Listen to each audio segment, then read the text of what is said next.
Praise the Lord, जय मसीह की। बहुत ही जल्दी हम क्रिसमस का त्योहार मनाने वाले हैं और इसलिए आगमन काल में हम अपने हृदय की तैयारी कर रहे हैं। और इस वीडियो में मैंने हिंदी में स्पेशल वीडियो बनाया है क्योंकि मैं चाहती हूँ कि सब लोग ये वीडियो देखें। और सबसे अच्छा उदाहरण अगर हमें देखना है, बहुत ही अच्छा एग्ज़ाम्पल जो देखना है, तो हम संत योसेफ का जीवन देख सकते हैं। थोड़े दिन पहले मैं उनके बारे में कुछ पढ़ रही थी जो मुझे बहुत ही ज़्यादा छू कर गया और मैं आप सबसे शेयर करना चाहती हूँ। तो आज ये समय में बहुत ज़्यादा तनाव है, स्ट्रेस है। हम देखते हैं तो क्रिसमस का त्योहार है पर सब लोग बहुत ही निराश है। कोई भी खुश नहीं है अंदर से, सब अकेला महसूस कर रहे हैं और किसी को उत्साह नहीं आ रहा है, किसी को ऐसी बहुत आनंद नहीं फ़ील हो रहा है, बहुत जॉय नहीं फ़ील हो रहा है। तो ये वीडियो के द्वारा हम कुछ नया सीख सकते हैं। संत योसेफ जो थे, वो बहुत ही साधारण जीवन जीते थे। अगर आप देखोगे तो बाइबल में उनके बारे में हार्डली कुछ बताया है, कुछ भी नहीं बताया है। पर आप अगर देखोगे तो उनके घर में प्रभु यीशु मतलब परमेश्वर का पुत्र बड़ा हो रहा था और ये बहुत ही बड़ा रहस्य है जो उनकी आँखों के सामने हो रहा था।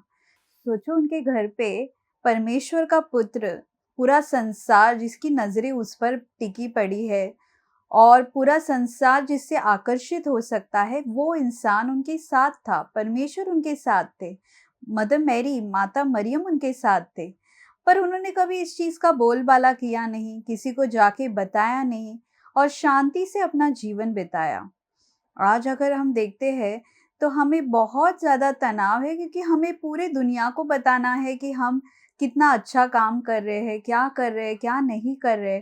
और ये सब बताने के लिए बहुत ही तनाव आ चुका है हम पर, एक प्रेशर आ चुका है, पीयर प्रेशर।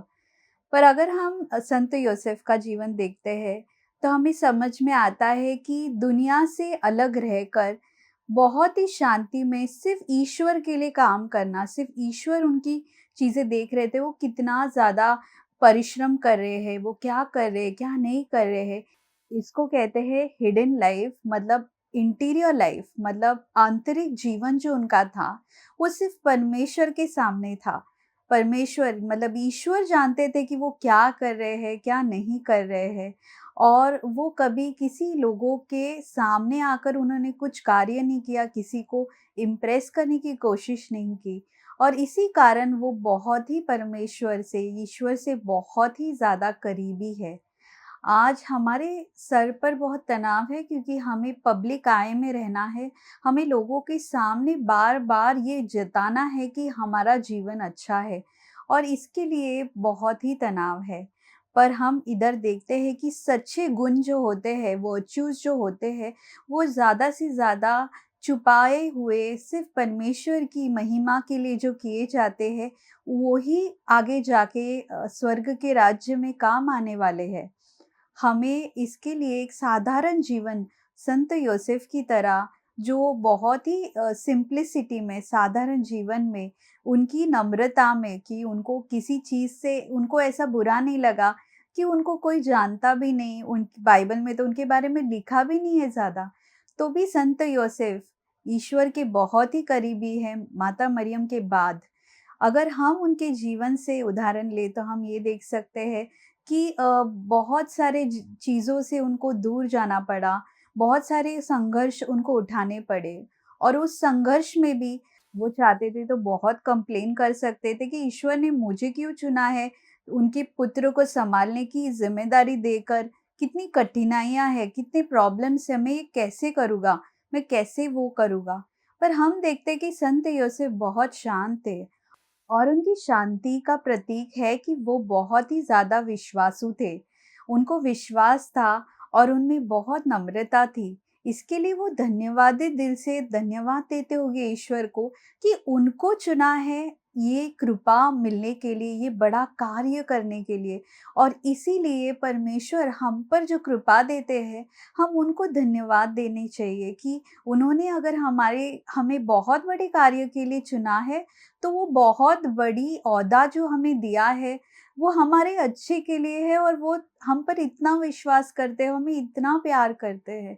तो हम भी अपना जो बहुत ज़्यादा छोटी-छोटी चीज़ों पर हम गुस्सा करते हैं, चिड़चिड़ करते हैं, वो छोड़कर संत योसेफ का उदाहरण देख सकते हैं कि वो कैसे शांत रहकर परमेश्वर का कार्य कर रहे थे।